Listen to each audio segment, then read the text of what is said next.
تایبەتیژی بەحسا پەیوەندیên Sûriyê gel welatan û taybetî pêkhatiya Sûriya paşarojê û rola Kurdan jî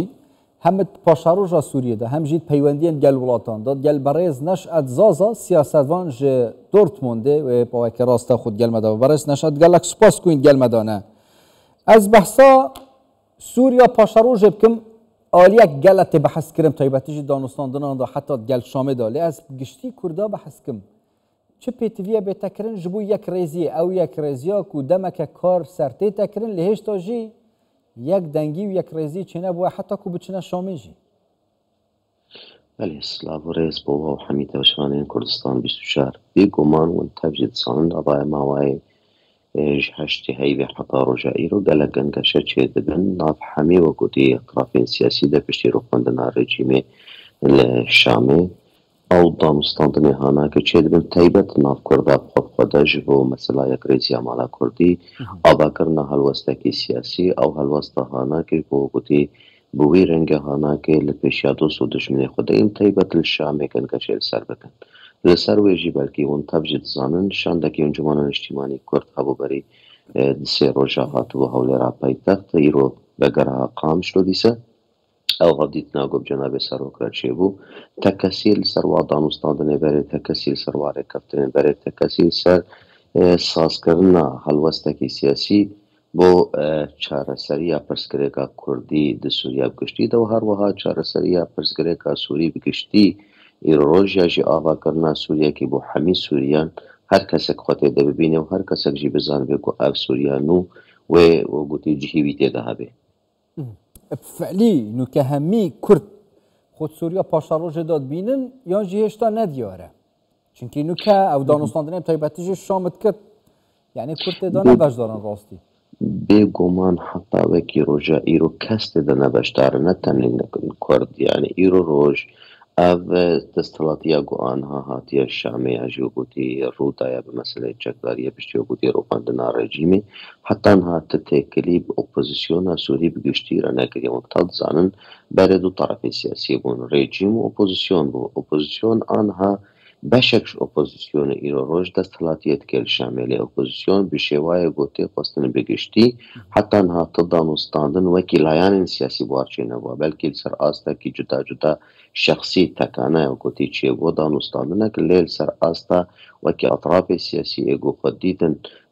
meعنî ne bi guhardina rejîmê ya jî xwe didîtin we gotî ewin êgo danûstandin li ser guhardina Sûriya çê dikin heta niha bi rastî danûstandin bêkesî re nebûye wekî min gotî li vir dera hatinakê tenê ser astekî tekane we gotî bû ev danûstandinê li ser wê jî Kurd ji vê mesela hanakê dûr in tevê hin gengeşê li dera hanakê min guhdar dikin ya jî gotîn agahiyê diriya sosyal medya re têne guhêma got qesedê bi şandekê li vir li dera hanakê danûstandinekê bi vê hikûmeta hanakê re çê dike rastî em nizanin çiqa rast çiqa dara û ya jî ew rêkeftinê hanakê hene heta niha em nizanin lê xuyayê we gotî şandekî wanakê çûye li ser de asta jê astekî eskerî û wekî leşkerî yanî mesela danûstandinek vê wiha jî ser astekî aborî meseleyê naftê li vir dera hanakê lê çi rêkeftin jî çêbûne bi heqîqet em nizanin lê ya herî giring bi nisbet ji me Kurda re îro roj ew levkirina siyasî ewa got îro em pê herin pê bazarek xelkê re bikin ji bo Sûriya paşarojê. Baş e bû hikûmeta vegwêz gel hikûmeta dahatiya Sûriyê Kurd çi bikin eva nûke nebite wênekê biçîk ji wênê meziniyê Sûriya paşarojê yani bi zerar bi wan nayê te vegerandin bişên xwe îzbat kin hem di vê qonaxê da taybetî jî piştevaniya Amerîkayê Kurda heye divêt Kurd zêdetir van piştevaniya bi kar bînin.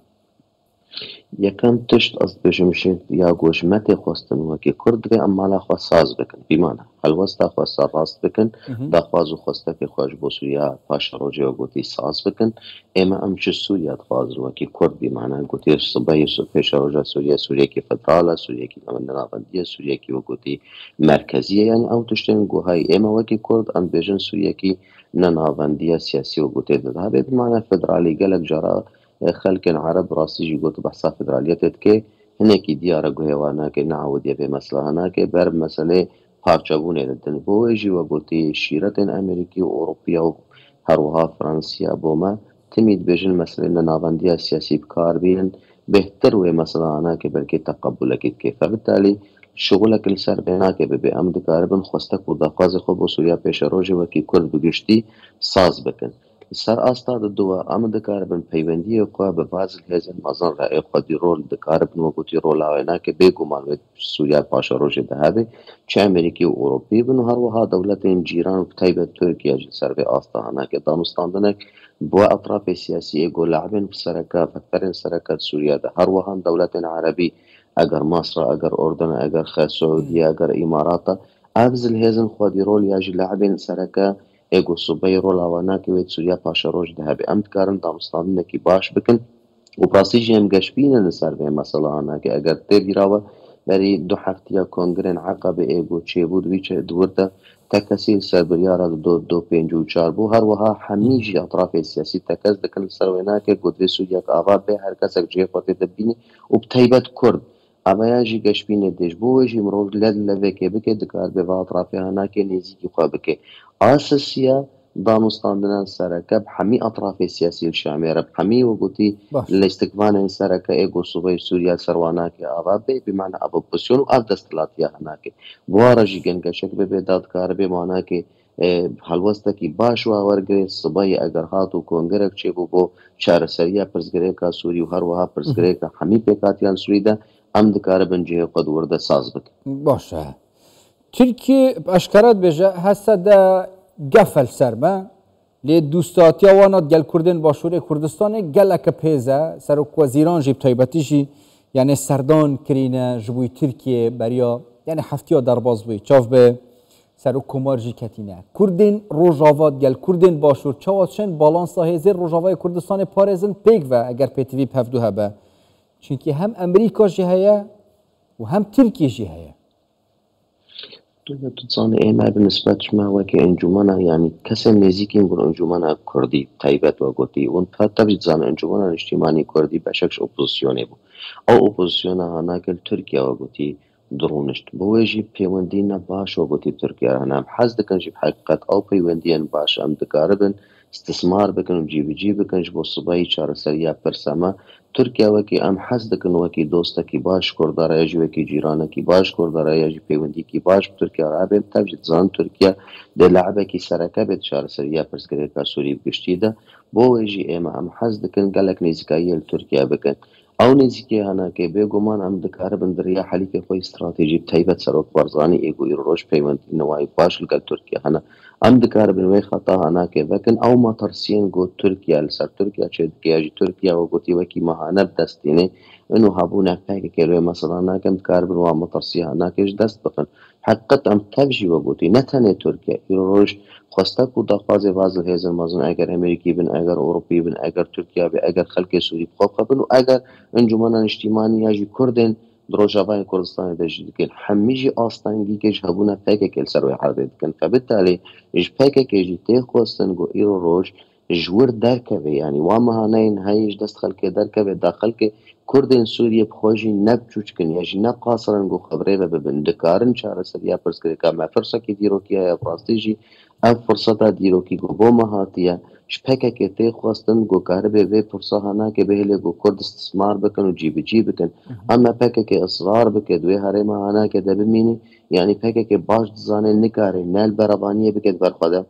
ونتكاري برابانية بري ملت آنا که داد که نمونه البر چاون عفرین چاوا قد مکتده چه بو گریسپی چاوا چوک چاوا سریکانیه چو آنها کوبان البر چونه که وقتی گو به رنگی ببینه باجارو که کردستان سوریه ده روزانه و گوتی توشی ایریشه ببین یا توری قدمه ببین فبالتالي او مناطق گو ام بدر ناو نشاند کنوه که هرمن کردی بگشتی تنامینه فبالتالي تشتكي كردا وقتی صفای پیش روزی نامینه بوجي ادبجن يكم تشت ام دكار بن راحتي كل باتور كيشيكل بيوندي كي باش بيردا مستاندنا كي بكن شخوا وقتي امريكي وكي حليف استراتيجي بالنسبه